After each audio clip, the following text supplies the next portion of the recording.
Halo Bapak Ibu dosen dan teman-teman semuanya, perkenalkan nama saya Michelle Fovera Andrea. Saat ini saya berusia 18 tahun dan saya sedang menempuh pendidikan sebagai seorang mahasiswa di Universitas Multimedia Nusantara Prodi Desain Komunikasi Visual tahun 2025. Dan pada hari ini saya ingin menceritakan mengenai pengalaman pribadi saya sebagai seseorang yang memiliki perilaku proaktif dan juga reaktif dalam kehidupan sehari-hari. 3 perilaku proaktif yang menurut saya ada dalam diri saya yaitu yang pertama, saya aktif mencari peluang belajar di luar kelas. Khususnya semenjak masuk kuliah, saya mendapatkan banyak info mengenai berbagai workshop, seminar, pelatihan, dan lainnya yang diadakan oleh kampus. Saya juga sudah pernah beberapa kali mengikuti seminar yang diadakan. Dampak positifnya menurut saya adalah saya dapat memperluas wawasan, pengetahuan, dan juga relasi. Yang kedua, saya sering meminta feedback saat presentasi ataupun dari hasil karya saya buat. Hal ini saya lakukan secara berkala setiap selesai presentasi atau saat saya sedang menunjukkan progres karya yang saya buat kepada teman-teman atau orang lain.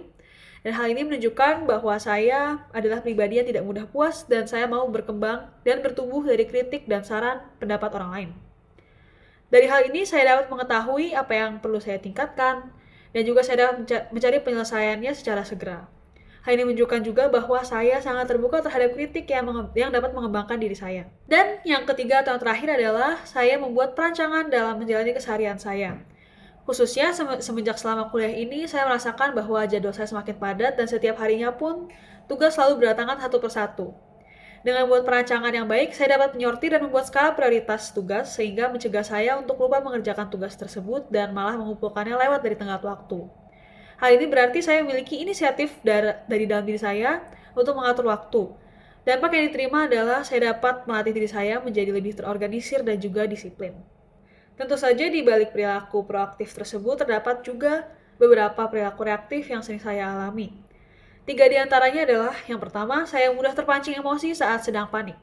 Biasanya saat sedang panik, saya akan merasa emosi saya tidak stabil sehingga distraksi sekecil apapun akan membuat saya merasa kesal dan malah memperkeruh suasana pikiran saya. Dari situ, saya akan semakin sulit untuk menghadapi masalah tersebut dan untuk mencari penyelesaiannya itu sendiri. Maka dampaknya, saya dapat menyebarkan energi yang kurang baik kepada teman-teman dan orang-orang di sekitar, dan membuat saya sendiri juga semakin sulit untuk mencari solusi penyelesaian dari masalah tersebut.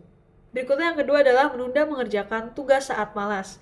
Saat saya merasa kurang motivasi dan tidak mood, akan sulit bagi saya untuk mengerjakan tugas.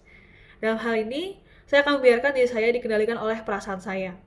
Dampaknya tentu saja, tugas yang saya kerjakan bisa dikerjakan atau saya kumpulkan lewat dari deadline-nya dan mempengaruhi nilai saya tentunya.